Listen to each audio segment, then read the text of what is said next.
Hi YouTube, it's Shelly with the Lemonade Store, and today I wanted to show you one of the posts that I did for Instagram where I blended with Sharpie fine point pens. Sharpies are an alcohol-based marker, so it's a little bit different than using water-based pens, but it's still lots of fun. So let's get started. So first I sketched out what I was going to write, and the word that I'm writing is hustle. And I just used a regular pencil. I probably should have erased it or made it a little bit lighter because you can see it through the lighter color of the pen with the Sharpies. So just a note on that. But at least for instructional purposes, you can kind of see what I was doing. So I started out with a lighter shade of pink, and then I'm going in, I've got 4 colors total. So I'm starting with the next shade in my blending, which is a darker pink. And the key here is that you really need to kind of work quickly. And I am using watercolor paper so that the pigment takes a second for it to dry. You can try using mixed media. That might work also, but I felt like the watercolor paper would be the easiest one to experiment with for this go around. So I'm just layering the colors that I want to use. So I did a light pink, a purple, and then I'm going to keep going in with the original color and really like saturate the paper with the pen. So if you were using regular copy paper, it would totally bleed through because that's how much pigment I'm putting down on the paper. And you're probably not going to get like a super seamless line, but the ink spreads on the paper and it does automatically start to blend for you. So just keep saturating the line to get the effect that you're going for. So here's my last color that I'm dropping down on the paper, and it's the darkest purple, and that gives us that cool kind of ombre effect that we're going for. And I'm going to do this on every single letter on the bottom. That's the look I was going for on this one. So as a side note, before I even kind of got to this point, I took all my Sharpie pens out and really kind of played with some of the color combinations and kind of tested it out on a scratch piece of paper first, because it's a lot of work to get to this point and then have it not really look very good. So before you actually start blending, use a scratch piece of paper. And then as just also like kind of as a tip, when you're doing your faux calligraphy, you can fix your letters a little bit. Like I wasn't really crazy about my H here, so you can see me kind of dipping down. And I'm going to link to a new SKILLSHARE class that I have started, and there's a free 2-month trial on there if you guys want to give it a shot. There's like a no obligation policy with SKILLSHARE, and I think that's so great, but I love SKILLSHARE. Can't give it enough props. So I am starting a basics of hand lettering series on there if you didn't know, and I would love to have you come and try it out. And we are literally starting from the very beginning, and I'm going to have a bunch of different courses to take. So we're going to just kind of go through the journey of learning how to hand letter, and this is for the person who really wants to start, maybe is a little discouraged, and I'm going to help walk you through it and be as supportive as I can be, and you can be supportive to everyone else taking the class. So it's a win-win. So I'm going to go ahead and speed the rest of this up so you can watch it, and then we are going to do a subscriber shout out at the end. Yay!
the last step on this one, and I went ahead and kept this one a little bit slower, is I'm adding a yellow Sharpie shadow effect, and I'm gonna keep it slow because I get a lot of questions on this. So this will definitely be one of the classes in the Skillshare where I'm gonna go in a little bit in depth and walk you through how we do some of the shadowing. So I hope this little tutorial helps you out, and I'd love to see what you make. Tag me on Instagram, and I'd love to support you guys, and thanks for supporting me. So let's get going on our subscriber shout out next.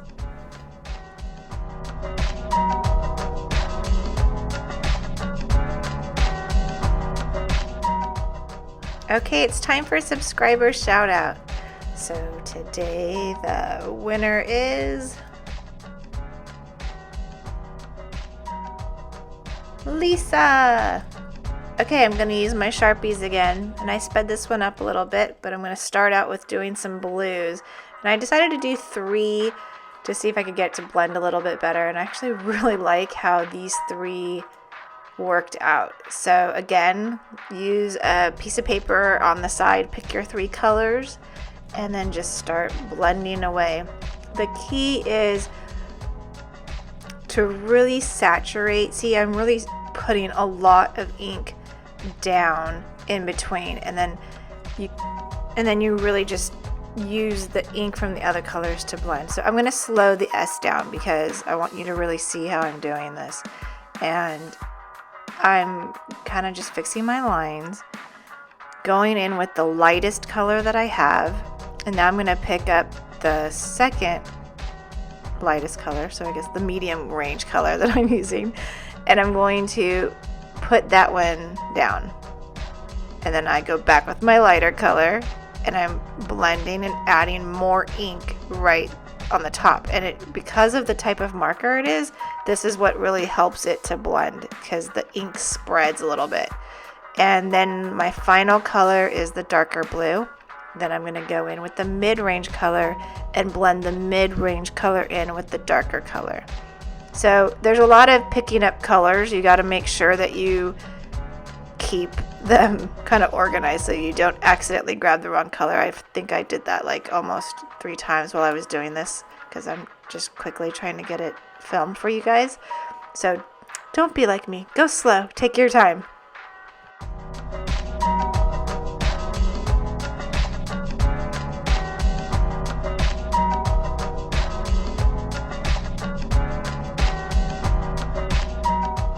Final step, adding a little bit of a pink shadow to it. So I hope you love it, Lisa. And if you'd like to get your name lettered at the end of the videos, just leave a comment with your name and I will add it to my lottery jar. And thanks so much, you guys, for watching. Please like and subscribe. I appreciate it so much. Have a good one.